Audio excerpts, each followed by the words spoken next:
Welcome everybody to the entertainment section for Tech in Asia. We're going to do a Japanese game show. We're going to get this started. Deep Tech Secrets in Southeast Asia. Deep Tech, Southeast Asia. First one for $100,000. What comes to mind? What's the first few things to think about? Deep Tech, Southeast Asia. Well, if you guessed any of these, you guys just won yourselves $100,000 worth of fictional tokens that was issued yesterday through an ICO. Number one, there's no deep tech talent in Southeast Asia. There's no deep tech funding ecosystem for Southeast Asia. There's no track record for deep tech unicorns in Southeast Asia. Sounds familiar? That's because that's what most panels and most conferences and most experts would agree. For myself, I would kind of agree in some way too, because it's generally true in some ways. But I'll tell you another reason why this sounds very familiar. 5 years ago, the same was said about startups in Southeast Asia. Folks said that there's no startup talent in Southeast Asia. Oh, there's not enough startup funding in Southeast Asia 5 years ago, right? Southeast Asia has no startup track record. All the unicorns come from Silicon Valley or China. There's none from Southeast Asia 5 years ago. Sounds familiar, right? Well, guess what? There were some people who are in this room today who believed that even though this can be generally true, that there were exceptions and things can change. Some of these folks who believed were like Tech in Asia. I mean, 5 years ago, like Tech in Asia, we're having like little founder meetups, getting this little free venue. 5 years later, multiple cities, huge conference halls. We're in the center of freaking Shibuya right now, right, with folks in suits. Back then, folks in suits didn't even want to come to any of our conferences.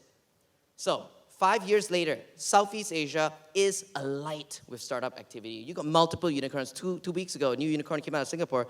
And some people are saying that there's too much funding in Southeast Asia. Picture that, 5 years ago. So, 5 years ago, my name is Khailee. I'm a managing partner of 500 Startups. We're a Silicon Valley-based venture capital firm, but about 4 years ago, in June 2014, as I can remember, we started investing in Southeast Asia. Since then, we've launched 5 funds, we've invested in a bit more than 210 companies, and we have found 3 unicorns, and hopefully many more to come. Later in the day, you'll see Zaki from Bukalapak tell you his story about how he created a unicorn in Indonesia. So this is what I want to share with you today, that in this room, some folks will say that there's not enough talent for deep tech, there's not enough funding for deep tech, and there's no track record for deep tech. But in this room, there are believers. There are people who believe that there are funding, there is talent, there is something that can be done here. And because I would like to volunteer to do something about it, I want to share with you some things I found out. So, let's see. Sir, what's your name, sir? Pam? From Thailand? China. Okay, Pam from China. All right. So, Pam from China asks me, if it's really a secret, just kidding with you. If it's really a secret, why am I sharing it? Well, I'll tell you why, very quickly. It's because all of the things that we've done at 500 Startups, all of the things that all of us have done so far in the tech startup ecosystem is not enough. Yes, we've invested in thousands of companies in 60 countries, and we're looking for create ecosystems outside of the US, which is why half our unicorns are outside of the US. We've done some stuff, but it's not enough. This is why we need to open source and share everything we do with everyone. That is the spirit of Silicon Valley, and that's why we've also partnered up with the top schools in the world to teach venture capital over the past 4 years. And a lot of the students have went out to launch venture capital funds. So my dream today is to share some of the secrets we learned with you so all of us can succeed in creating deep tech for all of humanity. So if that's really cool with you, hopefully by the end of this talk, a lot of us would be more involved in using this deep tech to solve these large problems. So without further ado, let's go into secret number 1. Deep tech, all the buzzwords. We kind of need to stop talking about the tech itself. The first secret is to talk less about the tech and more about something else. You see, too many people will be very quick to talk about the technology itself and all the potential and kind of how it works, and you got a lot of different buzzwords. Well, we here at 500, we try to simplify that. If you're talking about artificial AI, machine learning, big data, all of that stuff is a manipulation of data. If you talk about IoT, robotics, sensors, AR, VR, that whole thing, nanotechnology, that manipulates hardware.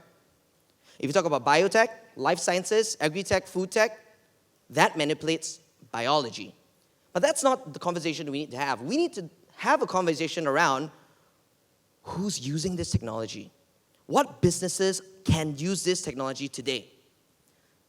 To increase revenues, maybe getting some new customers, getting more money from existing customers, or to decrease costs. Cheaper labor, cheaper materials, cheaper production line. So if we can talk about which businesses can use these technologies to increase revenue and decrease costs, then we can also talk about what kind of consumer products may come out from all of this.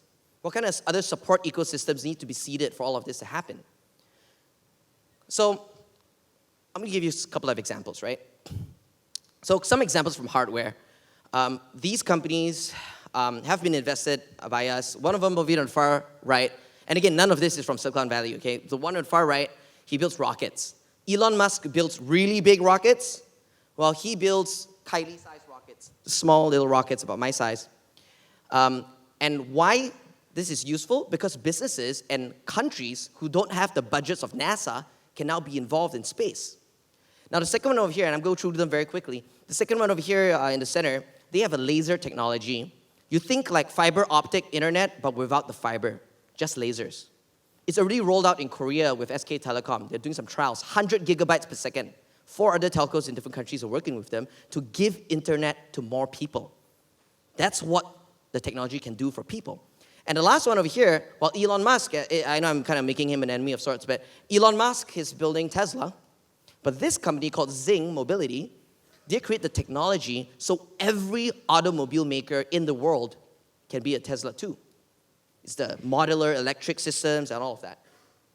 More quickly, again, examples. I'm not going to talk about genomics. I'm not going to talk about microbiome. But we've invested in 2 companies who are using both genomics and microbiome in Asia to help people lead healthier lives, help drug companies understand people better, help insurance companies insure better people and create more programs that work. And kind of last set of examples from data, we've got folks using artificial intelligence to give everyone a health coach. So we can chat with a chatbot that would really understand our psychology and help us make changes in our bodies. We rolled out with thousands of people and corporates. We've got folks helping everybody get the technology of Palantir into their hands to fight cybersecurity. Man, we've got folks using technology to do things for people. That's the conversation we need to have. Secret number 2, you do not have to be a scientist to do deep tech. Yes, in the commercial aspects of building a business, of course, but why do I say that? I say that because a lot of the so-called deep tech already exists today in our labs, in the research facilities, in big companies. We need commercial geniuses. The examples I gave earlier, like the man on the far right, Azran, some of you may have flown AirAsia X coming here to Tokyo. He was the CEO of AirAsia X. And then he was the CEO of iFlix. So he left to create that AI company to help people chat with psychiatrists to get them to change their lives. And the man in the center, Danny, he created the Genomics company. He's not a scientist. He used to sell furniture to Vegas hotels, sell Chinese furniture to Vegas hotels. And the last, nothing against that job, of course. It was a really good job for him. The Adam over there on the far end, Adam's a banker at Citibank, but now he's got 25 rocket scientists and he's building that company. So the second secret is, a lot of us think we gotta be some kind of topical expert, but right now, this world needs commercial geniuses to translate the tech for people to use. Secret number 3, and this is the second last one, is that you do not have to be in Silicon Valley either. Okay, back to the Japanese game show. Now, the man on the far right, Adam, building a rocket company for 200,000 fictional tokens. Where is this man based? Shout it out. Brisbane? Okay. Anyone else? Australia, yes. Brisbane and Australia, pretty similar.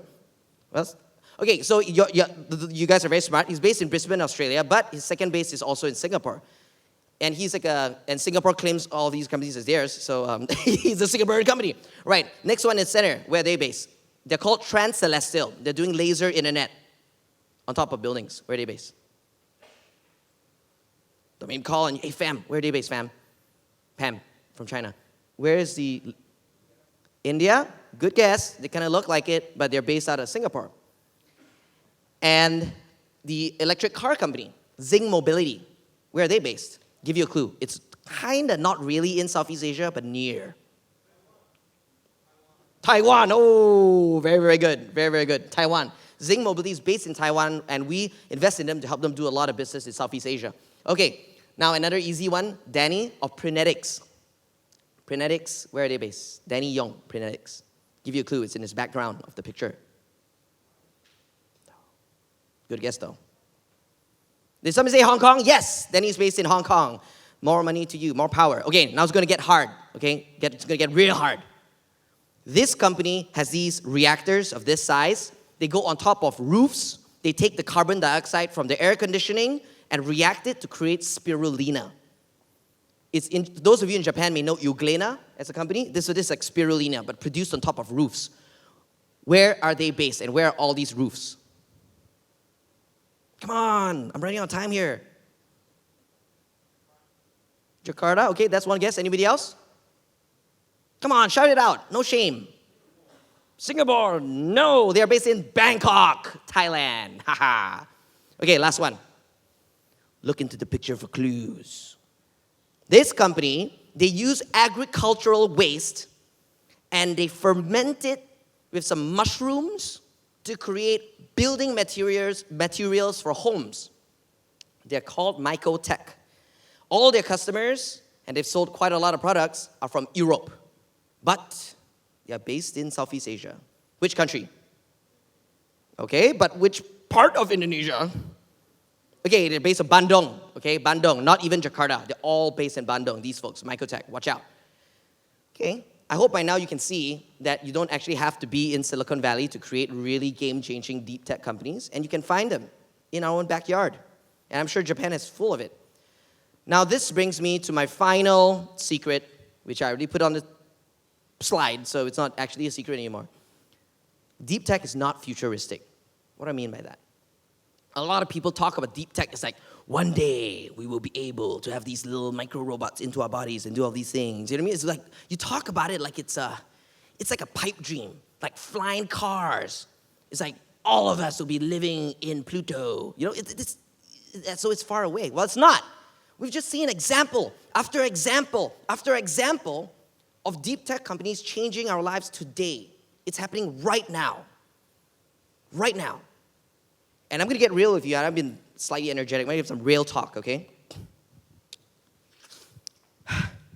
Facebook does not have 1 billion users. Facebook has 2 billion users.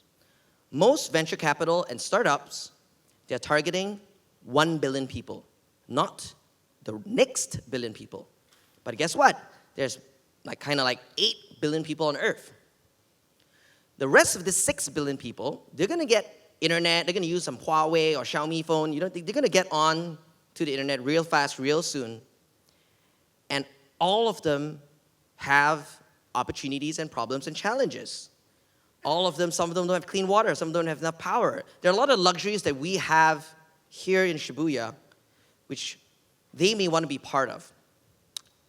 And this is why I want everyone to know that if you can apply your dollars or your time or your thought to solving any one of these 8 billion problems, you can create huge, huge companies.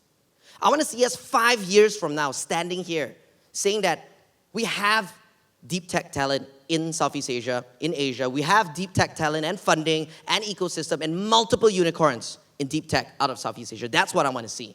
And when we can do that, we can really, really change this region. So with that, I invite all of us to have this conversation. Reach out to me. Let's make this happen together. Thank you very much.